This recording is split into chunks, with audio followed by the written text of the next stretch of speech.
Welcome student. আজকের ভিডিওতে আমি আলোচনা করব ক্লাস 10-এর ইতিহাসের দ্বিতীয় চ্যাপ্টারের একটি বিষয়। এই বিষয়টি হলো রাধাকান্ত দেব সম্পর্কিত আলোচনা। রাধাকান্ত দেব 1783 সালে জন্মগ্রহণ করেন এবং 1867 সালে মারা যান। রাধাকান্ত দেব সংস্কৃত ভাষায় পণ্ডিত ছিলেন। রাধাকান্ত দেব ফার্সি ভাষায় বিশেষ জ্ঞান অর্জন করেন এবং রাধাকান্ত দেব হিন্দু সমাজের একজন রক্ষণশীল নেতা। রক্ষণশীল কাকে বলে?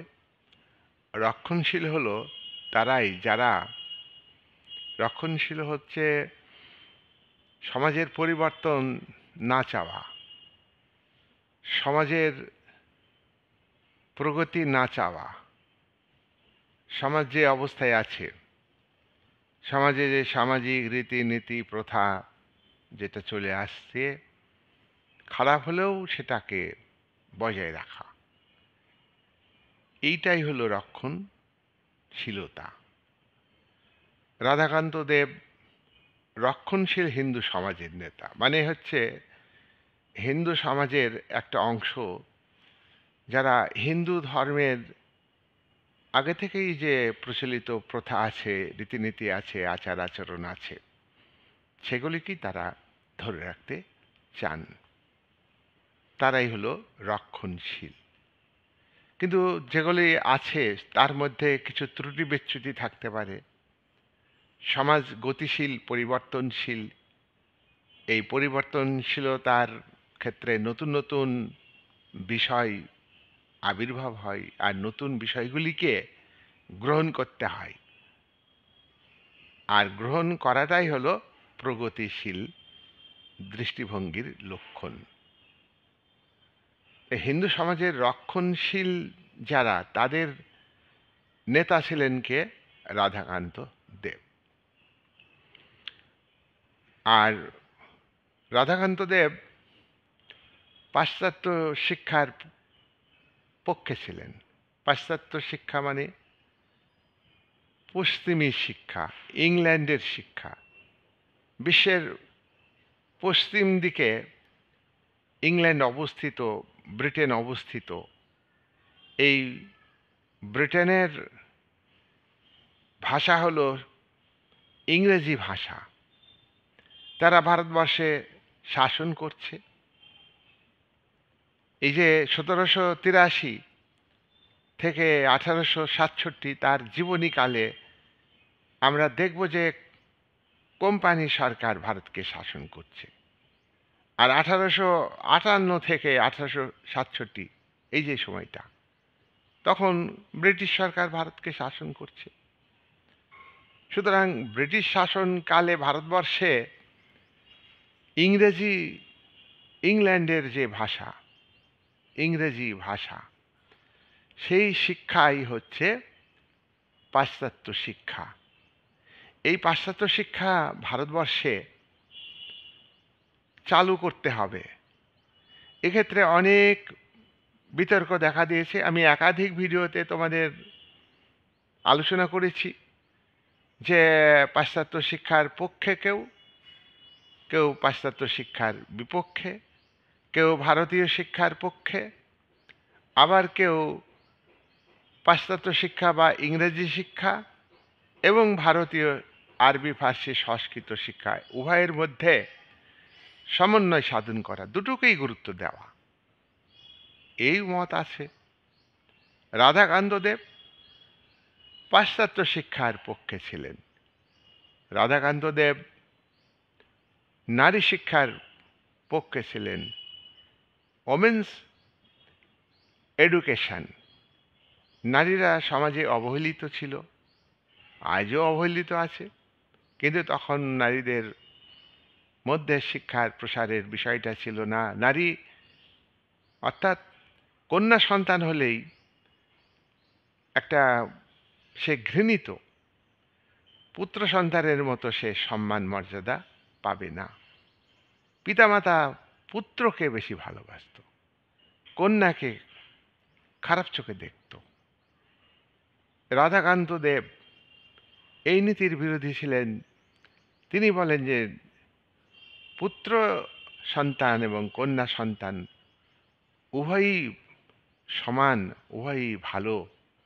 সুতরাং কন্যাদের কখনোই পাশ্চাত্য শিক্ষা, ভারতীয় শিক্ষা, কোনো শিক্ষা থেকেই বঞ্চিত করা যাবে না।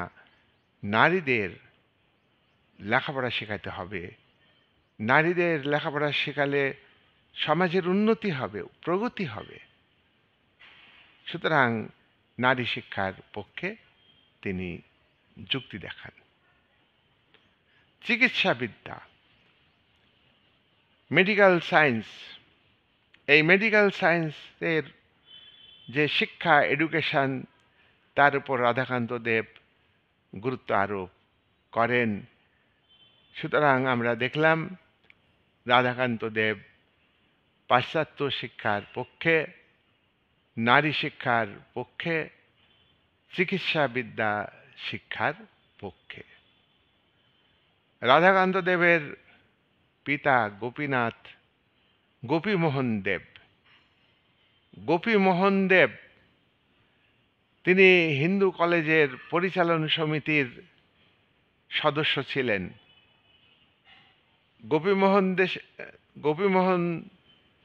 গোপীমোহন দেবের পরে এই হিন্দু কলেজের সঙ্গে যুক্ত হন তার পুত্র রাধাকান্ত দেব।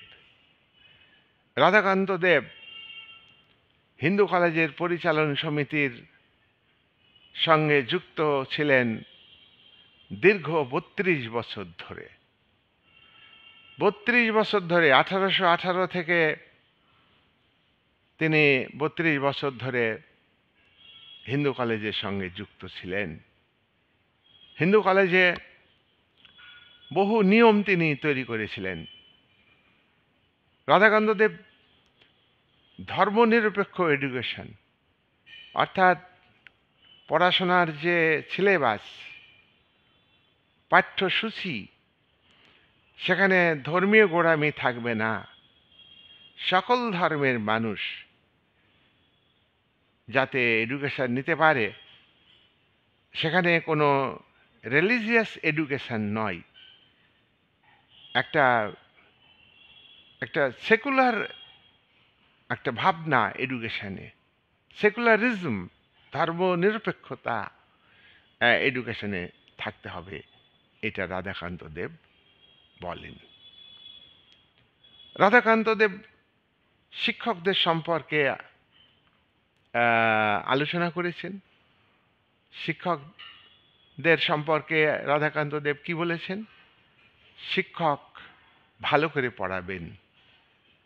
শিক্ষকদের কাজ হলো ছাত্রীদের পড়ানো, ছাত্রছাত্রীদের মধ্যে মরালিটি তৈরি করা, নৈতিকতা তৈরি করা,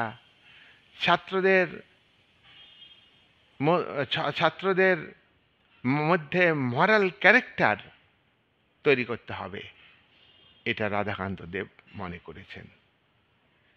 ছাত্রদের বই পড়ানোর জন্য বই দরকার, ছাত্রদের পড়ার জন্য বই দরকার। এই বই সাপ্লাইয়ের জন্য স্কুল বুক সোসাইটি প্রতিষ্ঠিত হয় 1817 সালে। স্কুল বুক সোসাইটি যখন প্রতিষ্ঠিত হলো, রাধাকান্ত দেব এই স্কুল বুক সোসাইটিকে সাহায্য করেন। স্কুল বুক সোসাইটি বই তৈরি করে ছাত্রদের সাপ্লাই দেয়। School book society school book সোসাইটির উদ্যোগে স্কুল সোসাইটি তৈরি হলো। স্কুল বুক সোসাইটি বই রচনা করে ছাত্রদের দেওয়ার জন্যে। আর school book society school society প্রতিষ্ঠা করেন। এই স্কুল সোসাইটি কত সালে প্রতিষ্ঠিত হয়? 1818 সালে। এর মধ্য দিয়ে স্কুল প্রতিষ্ঠিত করতে হবে। রাধাকান্ত দেব বিজ্ঞান শিক্ষার উপরে গুরুত্ব দেন। সায়েন্স এডুকেশন দরকার। ছাত্রদের যুক্তিবাদী মানসিকতা, বিজ্ঞান মানসিকতা ছাত্রদের মধ্যে তৈরি করতে হবে। একদিকে ছাত্রদের মরাল ক্যারেক্টার তৈরি করবেন শিক্ষকরা, অর্থাৎ তিনি মরাল ক্যারেক্টারকে যেমন গুরুত্ব দিচ্ছেন, তেমনি তিনি সায়েন্স এডুকেশন, যুক্তিবাদী এডুকেশন, রেশনাল এডুকেশনকে তিনি গুরুত্ব দিয়েছেন। কলকাতা মেডিকেল কলেজে মৃতদেহ ব্যবচ্ছেদ, অর্থাৎ মর্গে যে ডেড বডি তাকে কেটে পরীক্ষা নিরীক্ষা করা, বা ডাক্তারি পড়ার ক্ষেত্রে যে সব ব্যবচ্ছেদ, অর্থাৎ মৃতদেহ কেটে মৃতদেহের থেকে বিভিন্ন অর্গান সম্পর্কে প্র্যাকটিক্যাল যে এডুকেশন মেডিকেল সায়েন্সের, সে বিষয়ে সমাজে একটা হইচই পড়ে গেল যে মৃতদেহ পড়ার পরে কুসংস্কারের কারণে একটা পক্ষ ছিল যে এই শবদেহ ব্যবচ্ছেদ করা ঠিক নয়, এটা ধর্মের উপরে আঘাত। রাধাকান্ত দেব সেই জায়গায় দাঁড়িয়ে তিনি শবদেহ ব্যবচ্ছেদ করার পক্ষে বক্তব্য রাখেন এবং তিনি সমর্থন করেন যে শবদেহ ব্যবচ্ছেদ এটা করা উচিত। এটা না করলে মেডিকেল সায়েন্সের উন্নতি হবে না। এছাড়া রাধাকান্ত দেব কৃষি উৎপাদনের, ভারতীয় যে কৃষি উৎপাদন, এগ্রিকালচার প্রোডাকশনের উপরে তিনি গুরুত্ব দেন।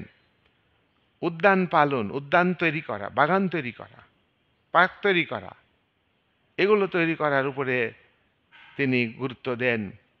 আর তিনি সুতরাং এই যে বাগান তৈরি করা, অর্থাৎ উদ্যান পালন যে একটা সংস্থা তৈরি হলো, কৃষি উৎপাদন এবং উদ্যান তৈরির যে একটা পরিচালন সংস্থা তৈরি হলো, এই পরিচালন সংস্থার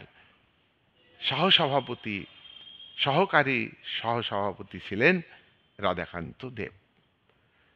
রাধাকান্ত দেব, তাহলে আমরা দেখলাম যে পাশ্চাত্য শিক্ষার বিস্তারের পক্ষে, ধর্মনিরপেক্ষ শিক্ষা বিস্তারের পক্ষে, শিক্ষকদের ভালো করে পড়ানোর পক্ষে, শিক্ষকদের ছাত্রদের মধ্যে মরালিটি তৈরি করার পক্ষে, মেডিকেল সায়েন্স এর উন্নতির পক্ষে,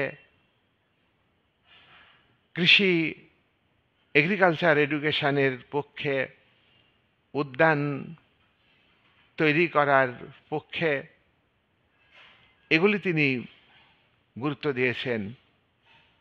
সবশেষে আমরা তার ওমেন্স এডুকেশনের কথা আলোচনা করব। আমি প্রথমেই বলেছি যে ওমেন্স এডুকেশনের পক্ষে ছিলেন রাধাকান্ত দেব। ওমেন্স এডুকেশনকে গুরুত্ব দেওয়ার জন্য রাধাকান্ত দেব বলেছেন যে নারী শিক্ষা ছাড়া সমাজের উন্নতি সম্ভব না। সমাজের প্রায় অর্ধেক মানুষ হচ্ছে নারী, আর তাদের এডুকেশন থেকে দূরে রাখলে, তাদের জ্ঞানের আলো থেকে দূরে রাখলে সমাজের অর্ধেক মানুষকে দূরে রাখা হবে। তাই তিনি নারী শিক্ষার উপরে গুরুত্ব দিয়েছেন।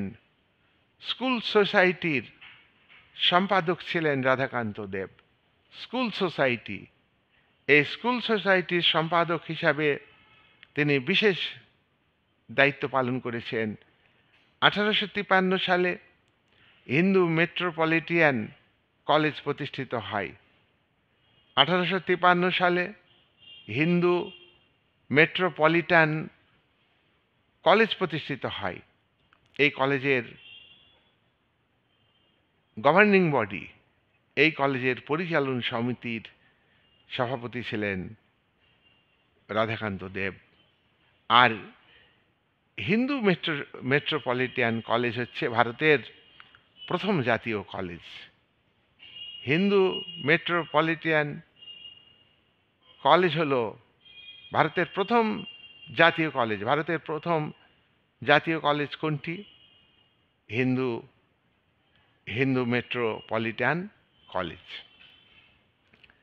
তাহলে তোমরা আজকের ভিডিওটা দেখবে, ভালো করে খাতায় লিখে রাখবে।